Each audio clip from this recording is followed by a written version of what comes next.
नमस्कार, आप देख रहे हैं न्यूज़ वन इंडिया। मैं हूं आपके साथ पंकज यादव। करते हैं बुलेटिन की शुरुआत, जहां पर चंडीगढ़ में मुख्यमंत्री नायब सिंह ने पंचकुला महानगर विकास प्राधिकरण की समीक्षा बैठक की, जिसमें साल 2024 और 25 के बजट अभिभाषण में महानगर प्राधिकरणों के लिए सरकार की ओर से दी जाने वाली इस दौरान 100 करोड़ की रुपए की राशि को स्वीकृति भी प्रदान यहां पर की गई है। वहीं पीएमडीए को 100 करोड़ रुपए की स्वीकृति दी है, जिसके साथ ही मुख्यमंत्री ने अधिकारियों को निर्देश भी दिए हैं कि हरियाणा दौरान शहरी विकास प्राधिकरण की जितनी भी संपत्ति महानगर विकास प्राधिकरणों को हस्तांतरित होनी है, उस प्रक्रिया को जल्द से जल्द पूरा किया जाए। बैठक में जानकारी दी गई है कि प्राधिकरणों द्वारा मुख्यतः सेक्टरों के डिवाइडिंग रोड, पार्क, सीवरेज, दौरान बरसाती पानी की निकासी और साथ ही पीने के पानी के साथ में शहर के विस्तारित क्षेत्र में भी नए विकास कार्य करवाए जाएंगे। जबकि सेक्टर के अंदर की बात की जाए तो सड़कों के निर्माण और मरम्मत का कार्य हरियाणा शहरी विकास प्राधिकरण और शहरी स्थानीय निकाय द्वारा कराया जाएगा।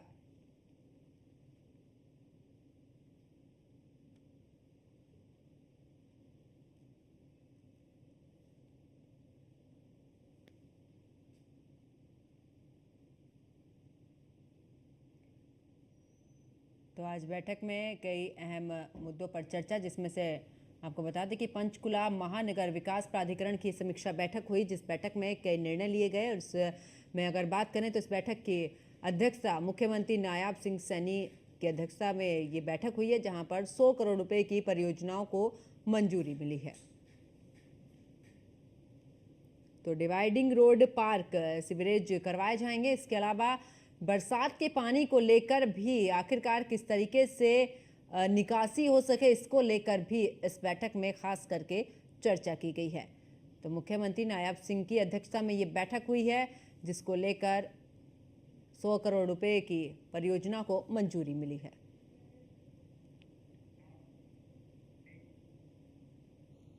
उधर हरियाणा के मुख्यमंत्री नायब सिंह की अध्यक्षता में जो बैठक हुई है, जिसमें कि तमाम मुद्दों पर चर्चा की गई, और इसी में से फरीदाबाद मेट्रोपॉलिटन डेवलपमेंट अथॉरिटी की 5वीं बैठक हुई है। फरीदाबाद वासियों को पेयजल और जल निकासी की समस्या से यहां पर निजात दिलाने के लिए लगभग 2600 करोड़ रुपए के प्रोजेक्ट को मंजूरी प्रदान की गई है।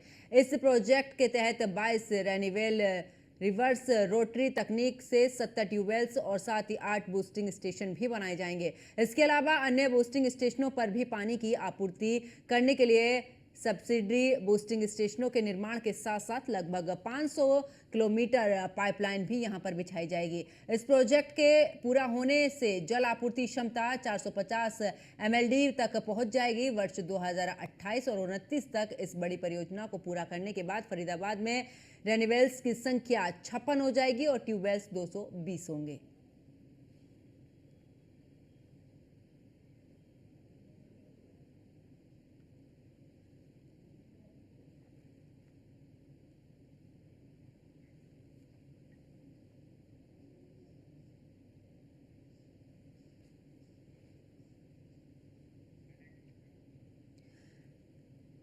तो एफएमडीए की 5वीं बैठक, जिसमें सीएम सैनी बैठक में शामिल हुए हैं, और उसमें कई अहम मुद्दों पर यहां पर चर्चा।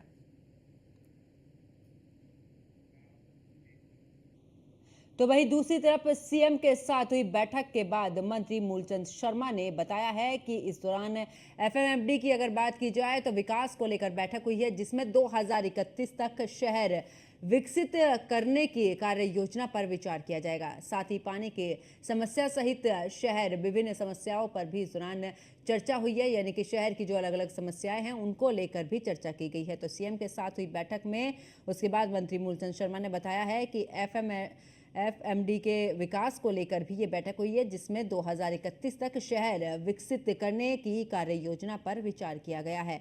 इसके अलावा पानी जैसी समस्याओं सहित शहर की जो अलग अलग समस्याएं हैं उनको लेकर भी यहां पर चर्चा की गई। आज एफएमडी की मीटिंग थी, गुड़गांव की थी। हमसे पहले एफएमडी फरीदाबाद की थी, और एफएमडी का बहुत बड़ा काम जो एमसीएफ पे था, आज वो एफएमडीए पे है कि आने वाले 2031 के मास्टर प्लान को लेकर पानी की व्यवस्था क्या हो, सीवर की व्यवस्था क्या हो, रोडों की क्या हो, और फ्लाईओवर की व्यवस्था क्या हो, और इन सब को लेकर मीटिंग आज एफएमडी की थी फरीदाबाद की। और उसमें कुछ काम ऐसे थे जो रेन्यूअल के काम थे, फ्लाईओवर के थे, जो 2023 में जिनको मंजूरी आज उनको अप्रूवल मिली है। और इससे आने वाले समय में जो फरीदाबाद को विकास को और तेजी के साथ, गति के साथ फरीदाबाद का विकास होगा। और आने वाले समय में जो पानी की जो समस्या हाहाकार है, 31 तक जितने रेन्यूअल है उन सबको पानी मिलेगा। आज एफएमडी।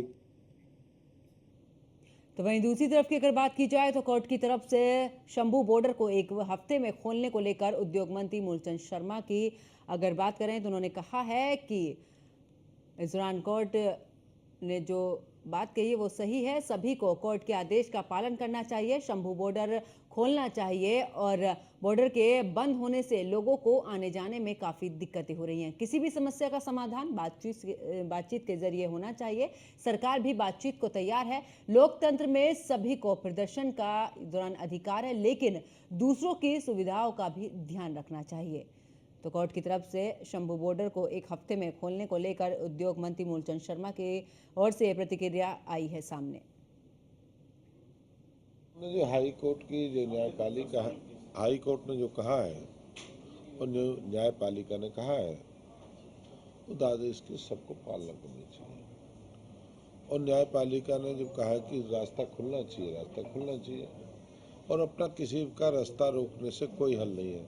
आज पढ़ा लिखे लोग हैं, आज रास्ते धरने प्रदर्शन का कोई समय नहीं है। आज विकास का समय है। आज बात के साथ है, कोई ऐसा काम नहीं जो बातों से ना निकलता हो। और कोई रास्ता ऐसा भी नहीं है कि हमें ये करना तभी होगा, नहीं, ऐसा नहीं। अब सरकारों में अब समय सब चेंज हो चुका है।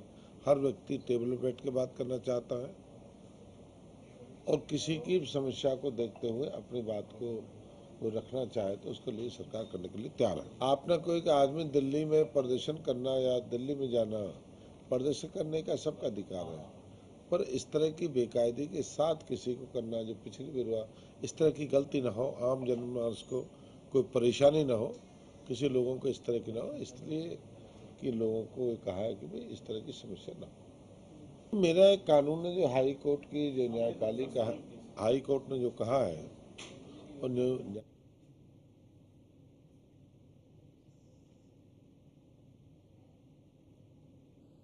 उधर बीजेपी ने विधायक मोहनलाल बड़ोली को हरियाणा में पार्टी का अध्यक्ष नियुक्त कर दिया है। वो सोनीपत जिले के राय से विधायक हैं। बड़ोली के प्रदेश अध्यक्ष बनने पर मूलचंद शर्मा ने उनको बधाई दी है और कहा है कि बड़ोली को संगठन में काम करने का लंबा अनुभव है। मुझे उम्मीद है कि उनके कार्यकाल में बीजेपी एक बार फिर से सरकार बनाएगी। मोहनलाल बड़ोली हमारे भारतीय जनता पार्टी के हरियाणा प्रदेश के अध्यक्ष अभी मनोनीत हुए हैं।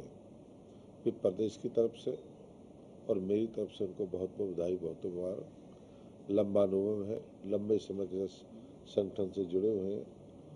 ये उन्होंने किसान मोर्चे में काम करा, मंडल अध्यक्ष काम करा, और 9 में मेरे साथ जब मैं किसान मोर्चे था, हम सबने धनखड़ जी की अध्यक्षता में मिलकर सबने काम किया है। और उनको संगठन का ज्ञान है। संगठन जिस आदमी को संगठन चलाया हो उस संगठन को बेहतरीन चलाता है। इसलिए मोहनलाल जी को बहुत बधाई। उनके नेतृत्व में हरियाणा में तीसरी बार भारतीय जनता पार्टी की सरकार बनेगी, पूर्ण बहुमत के साथ बनेगी। और कोई कमी है उसको मोहनलाल बड़ोली जी पूरा करेंगे और तीसरी बार सरकार बनाने का सहयोग। मोहनलाल बड़ोली हमारे।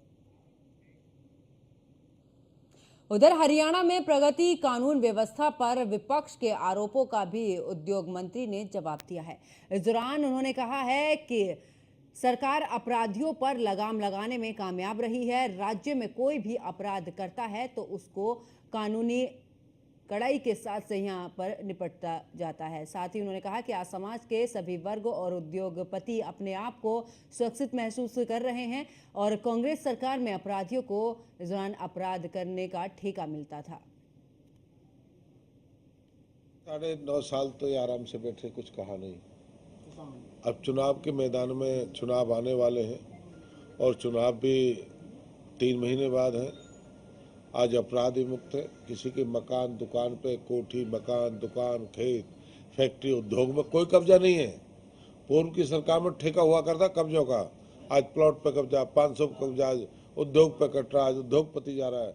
मैं ये तो कह सकता हूँ कि क्राइम कभी रुका नहीं है, क्राइम ना कभी कोई कैम खत्म हो नहीं कर सकता, पर अपराध के भारतीय जनता पार्टी ने लगाम लगाया है।